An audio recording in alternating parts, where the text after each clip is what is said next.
हिंदुस्तान अखबार 20 जून 2026।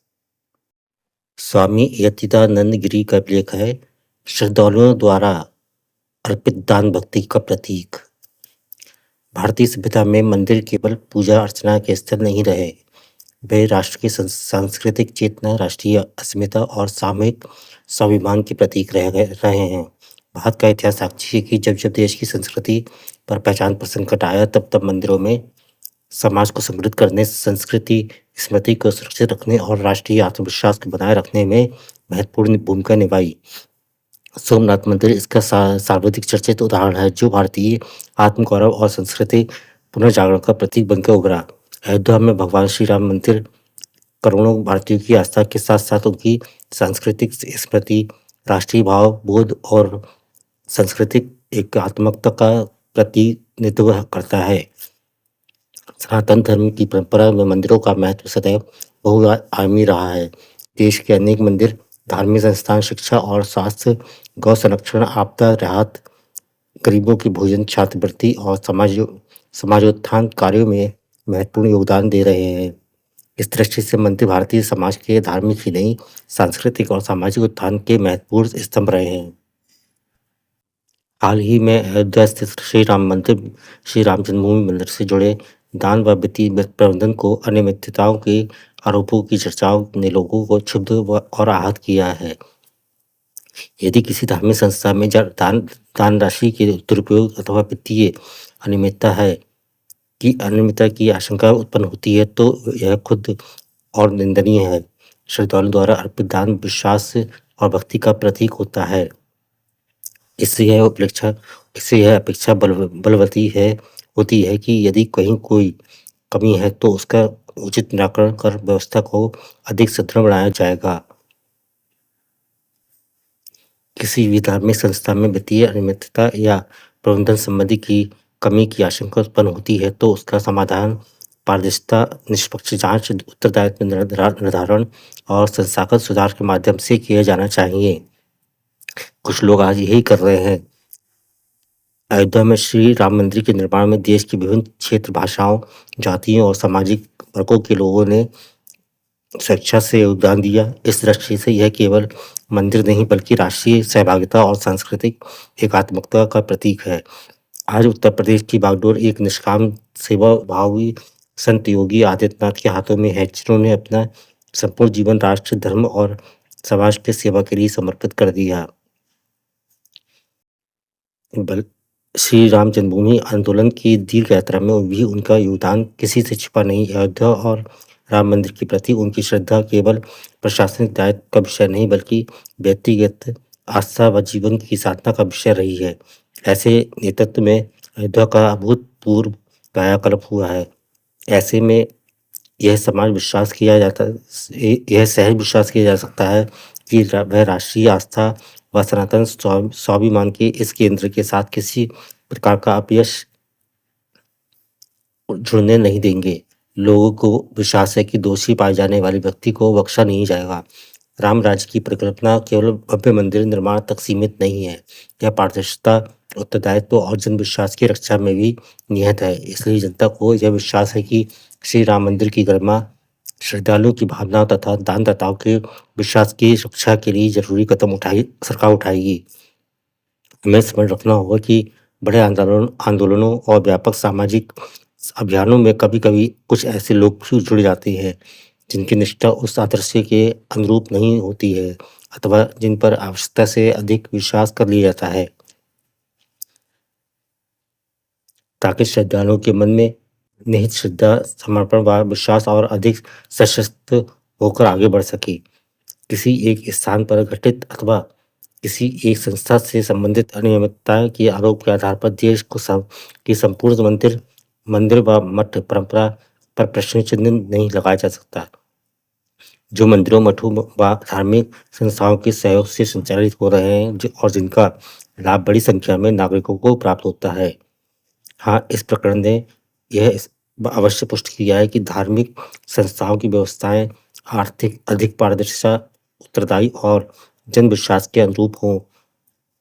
ट्रस्टों और प्रबंधन तंत्र में समयानुकूल सुधार, नियमित लेखा परीक्षण, प्रभावी निगरानी तथा सहभागितापूर्ण व्यवस्था की प्रोत्साहित किया जाना चाहिए, जिससे भविष्य में ऐसी अनियमितता की संभावना न्यूनतम हो सके। जहाँ सुधार की आवश्यकता है, वहाँ सुधार होना चाहिए, किंतु साथ ही मंदिरों और मठों की इस महान सेवा परंपरा का भी समुचित सम्मान होना चाहिए, जिससे सदियों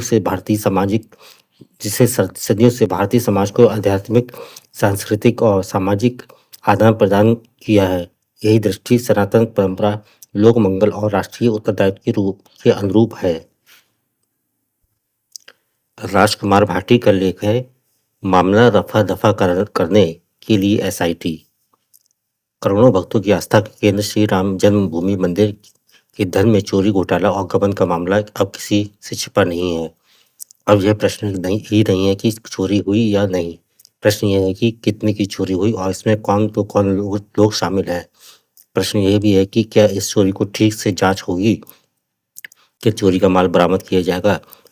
जिस प्रकार और जिस गति से इस संदर्भ में जांच की जा रही है, उसे देखते हुए नहीं लगता यह जांच ठीक से हो पाएगी। ऐसा लगता है राज्य सरकार द्वारा एसआईटी का गठन चोरों को बेनकाब करने के लिए नहीं, बल्कि मामले को रफा-दफा करने के लिए किया गया है, जिसमें पर्याप्त सबूत के बाद भी एफआईआर और गिरफ्तारी की बजाय जांच का नाटक किया गया हो। राम मंदिर के धन में हुए गबन के मामले में जिस तरह एक के बाद एक परतें उखड़ती जा रही हैं, उसे देखते हुए लगता है कि 5 लाख रुपए की चोरी की चर्चा से शुरू हुआ मामला 2000 करोड़ रुपए की डकैती तक पहुंचेगा। मामला मंदिर और ट्रस्ट के अंदर से ही खुला है। फिर खबरें आई कि इस चोरी में ट्रस्ट के कुछ बड़े लोग भी शामिल हैं और यह सुनियोजित चोरी लंबे अरसे से चल रही है। हालांकि देश के आम लोगों में यह चर्चा का विषय बना 7 जून को, जब समाजवादी पार्टी के राष्ट्रीय अध्यक्ष अखिलेश यादव ने एक्स पर पोस्ट करके इस मामले को रखा। शुरू में तो उत्तर प्रदेश सरकार, भारतीय जनता पार्टी व श्री राम जन्मभूमि तीर्थ क्षेत्र ट्रस्ट के लोगों ने इस आरोप को सिरे से खारिज किया। जब भाजपा के लोगों ने भी सवाल उठाने शुरू किए और ट्रस्ट के अंदर से गवाह सामने आने लगे, तब राज्य सरकार को इसकी जांच के लिए एसआईटी का गठन करना पड़ा। अब सवाल उठ रहा है कि एसआईटी का गठन मामले की जांच के लिए किया गया है या इसे रफा-दफा करने के लिए। उत्तर प्रदेश सरकार अपराध पर जीरो टॉलरेंस की नीति का दंभ भरती है। इसकी पुलिस बात-बात पर एफआईआर दर्ज करने, बुलडोजर चलाने, संपत्ति जब्त करने और ऑपरेशन लंगड़ा के लिए बदनाम है। फिर इस मामले में किसी सीधी कार्रवाई से क्यों बच रही है? विपक्ष के नेताओं को बिना जांच, बगैर सबूत के जेल भेजते समय राज्य सरकार यह तर्क देती है कि बाहर रहने पर वे जांच को प्रभावित कर सकते हैं, सबूत मिटा सकते हैं। फिर इस मामले में उल्टा तर्क क्यों दे रही है कि पहले जांच करके सबूत जुटाएंगे, उसके बाद एफआईआर होगी।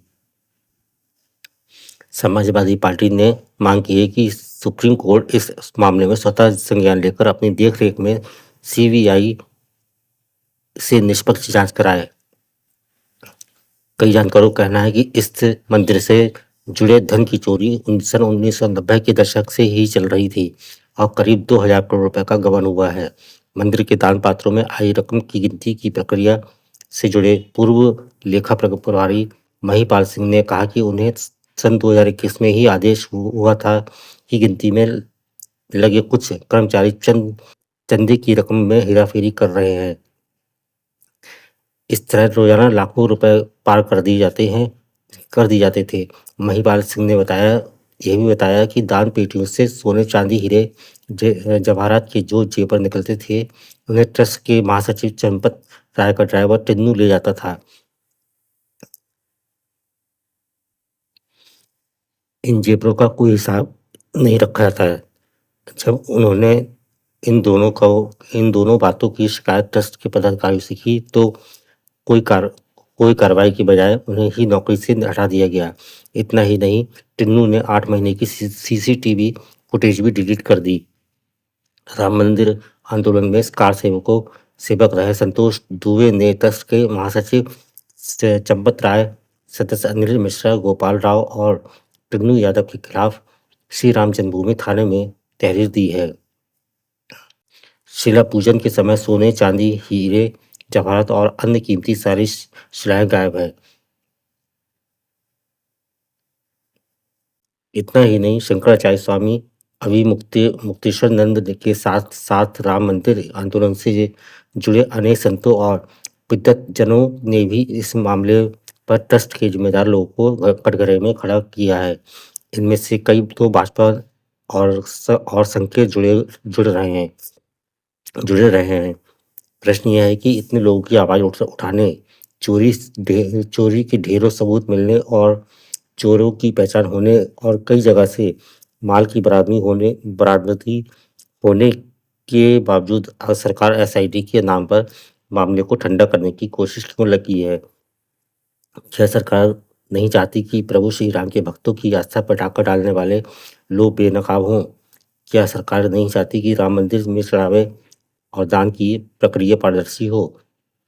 क्या सरकार नहीं चाहती कि मंदिर की संपत्ति की चोरी रुके? क्या यह सरकार नहीं चाहती कि मंदिर प्रबंधन की प्रति पैदा हुई अविश्वास की भावना खत्म हो और श्रद्धालु का विश्वास बहाल हो? यदि हाँ, तो सरकार को पूरे मामले की ऐसी जांच करानी चाहिए जिस पर सबको विश्वास हो। इस गंभीर अपराध के एक भी दोषी को बचाया छिपाया नहीं जाना चाहिए और आगे के लिए व्यवस्था इतनी चाक चौबंद और पारदर्शी होनी चाहिए कि किसी भी श्रद्धालु में संदेह की गुंजाइश ही ना रहे। अगला लेख है, अकेला पड़ता इजराइल। अमेरिका और ईरान के बीच युद्ध रोकने पर बड़ी सहमति का जहां दुनिया के ज्यादातर देश स्वागत कर रहे हैं, वहीं इजराइल की चिंता छिप नहीं रही है। अफसोस, युद्ध के अंत पर सहमति के बावजूद इजराइल ने लेबनान को निशाना बनाया। इससे कई सवाल खड़े हो गए। क्या युद्ध की समाप्ति के लिए इजराइल वाकई मन से राजी हो सका? क्या वह फिर लेबनान को निशाना नहीं बनाएगा? ध्यान देने की बात है कि अभी सिर्फ सहमति पत्र पर हस्ताक्षर हुए हैं। शांति समझौते को 2 महीने में अंतिम रूप दिया जाना है। वैसे खुद अमेरिका में ताजा सहमति पर आपत्ति जताई जा रही है और इसकी चिंता अमेरिकी नेतृत्व से ज्यादा इजरायली नेतृत्व को है। सहमति पत्र दस्तखत के बाद ईरान के सर्वोच्च नेता आयतुल्ला मुज्तबा खामेनेई भी सक्रिय हो गए हैं और वह आगे अमेरिका से सीधे बातचीत के इच्छुक दिख रहे हैं। दुनिया देख रही है, इस सहमति से ईरानी नेतृत्व प्रसन्न है। तेहरान नहीं चाहेगा कि अमेरिका ताजा सहमति के पीछे हटे। एक और ईरान अपने परमाणु कार्यक्रम को बनाए रखने के लिए एड़ी चोटी का जोर लगा देगा, तो दूसरी ओर वह चाहेगा कि उसे अपने पुनर्निर्माण के वादे के मुताबिक $300 अरब जल्द से जल्द मिल जाए। इन दोनों मुद्दों पर अमेरिका और ईरान के बीच बनी सहमति पर इजराइल में चिंता बहुत हद तक जायज है। ईरान के पुनर्निर्माण के मायने इजराइल के लिए बिल्कुल अलग है। ईरान परंपरागत रूप से हिजबुल्लाह जैसे हिंसक संगठनों का पैरोकार रहा है और हिजबुल्लाह से इजराइल की अदावत बहुत पुरानी है। आशंका है ईरान के पुनर्निर्माण के साथ कहीं पश्चिम एशिया के इजराइल विरोधी आतंकी संगठनों का पुनर्निर्माण न होने लगे। ईरान के लिए अमेरिका दूर है और इजराइल पास। ईरान की मिसाइलें अमेरिकी जमीन तक नहीं पहुंचती, पर इजराइल तक पहुंचती हैं। हिजबुल्लाह और ईरान के हमले में कम से कम 60 इजरायलियों की मौत हुई। गौरतलब है कि हिजबुल्लाह ही नहीं, हमास जैसे आतंक संगठन को भी ईरान ने मदद मिलती रही। साल 2023 से 7 अक्टूबर को हमास ने जब हमला किया था, तब 1000 से अधिक इजरायली मारे गए थे और अनेक बंधक बनाए गए थे। बेशक इजरायली आक्रामकता की निंदा होनी चाहिए, पर उसकी चिंता को पूरी तरह से नजरअंदाज करना नाइंसाफी होगी। हर समाज और देश को अपनी पीड़ा होती है, लेकिन हर बार हत्या उठा लेना हल नहीं। एक पहलू यह भी है कि पश्चिम एशिया में मजहबी बुनियाद पर एक बड़ा उम्मा खड़ा दिखता है और उसके रू आबरू इजराइल अकेला नजर आता है। ताजा सहमति के बाद इजराइल फिर अकेला है और अमेरिकी उपराष्ट्रपति जेडी वेंस ने इजरायली घबराहट पर तीखा हमला बोला है। ईरान का विश्वास जीतना जरूरी है, पर इजराइल को आशंकाओं के साथ अकेला छोड़ देना अपना सिर रेत में छिपा लेने के समान है। समय आ गया है दुनिया में आतंकवाद की समस्या से पूरी ईमानदारी से निपटा जाए। खुद पश्चिम एशियाई मुल्कों को यह तय करना होगा वे आपस में वे आपस में आखिर कब तक लड़ेंगे। इन मुल्कों को अमेरिका और यूरोपीय देशों की खुशहाली से कुछ तो सीखना चाहिए। अगला लेख है नेपाल को प्रेम संदेश। नेहरू जी की नेपाल यात्रा से भारत तथा नेपाल का पुरातन प्रेम संबंध दृढ़तर होगा। इसमें शंका के लिए कोई अवकाश दिखलाई नहीं पड़ता। नेपाल के शासकों और जनता ने भारत के प्रधानमंत्री का जो प्रेम एवं आत्मीयतापूर्ण स्वागत किया है, उसमें विरक्ता का कोई भाव नहीं। उसमें प्रभावित होकर नेहरू जी ने कहा, मेरे सर्वाधिक मूल्यवान वस्तु है। आप मेरे दोस्तों की अपेक्षा और मेरी प्रशंसा इसी कारण करते हैं कि आपका मुझ पर प्रेम है। नेपाल के भारत प्रेम अथवा भारत के नेपाल प्रेम का आधार केवल भौतिक नहीं बल्कि उसमें युग युग से सांस्कृतिक समन्वय का परिपाक होता रहा है। प्रकृति ने अपने बरदहस्त आध्यात्मिक भावनाओं के रस से वह पुष्ट हुआ है। प्रकृति ने अपने बरहदस्त से उसे संवारा है। भारत की परतंत्रता तथा नेपाल की विशेषता के कारण कुछ काल तक दोनों के बीच उदासीनता अवश्य रही, किंतु समय आते ही दोनों अपने पुराने प्रेम को पुनर्जीवित करने के लिए उठ खड़े हुए हैं। प्रेम में बंधन के बराबर ही स्वतंत्रता भी होती है। जो प्रेम स्वतंत्रता को सहन नहीं कर सकता, वह शंका, स्वार्थ और स्वाभिमान के प्रकट अथवा अप्रकट भावों से कलुषित माना जाता है। भारत के प्रधानमंत्री ने नेपाल के शासकों और जनता को भारत के निस्वार्थ प्रेम का आश्वासन दिया है। जो लोग सोचते हैं कि भारत इस प्राचीन देश की स्वतंत्रता में हस्तक्षेप करना चाहता है, वे गलती पर है। नेपाल के शासन का दायित्व आप और आपके नेताओं पर है। यदि आप प्रौद्योगिकी अथवा अन्य क्षेत्र में हमारी सहायता चाहेंगे तो हम आपकी सहायता करने के भरसक प्रयत्न करेंगे, किंतु हम आपके कामों में कदापि हस्तक्षेप नहीं करना चाहते। नेहरू जी की इस घोषणा में से सब शंकाओं का शमन हो जाना चाहिए, किंतु नेहरू जी ने मित्र के नाते नेपाल को एक अत्यंत उपयोगी चेतावनी दी है। उन्होंने कहा है कि प्रगति के लिए सर्वप्रथम आवश्यकता शांति की है। हमें समय की मांग को पूर्ण करने की वाली कठोरता और शक्ति का अपव्यय करने वाली तथा गृह कलह उत्पन्न करने वाली क्रांतिकारी कार्रवाइयों के बीच मार्ग ग्रहण करना चाहिए। भारतीय प्रधानमंत्री की यह चेतावनी नेपाल के लिए जितनी उपयुक्त है, उतनी ही भारत के लिए भी है। स्वामी विवेकानंद का लेख है, सीप के समान बनो। भारतवर्ष में एक सुंदर किंवदंती प्रचलित है, यह कि आकाश में स्वाति नक्षत्र के तुंगस्थ रहते यदि पानी गिरे और उसमें एक बूंद किसी सीपी में चला जाए तो उसका मोती बन जाता है। सीपियों को यह मालूम है, अतएव जब यह नक्षत्र उदित होता है तो सीपियां पानी की ऊपरी सतह पर आ जाती हैं। उस समय की एक अनमोल बूंद की प्रतीक्षा करती रहती हैं।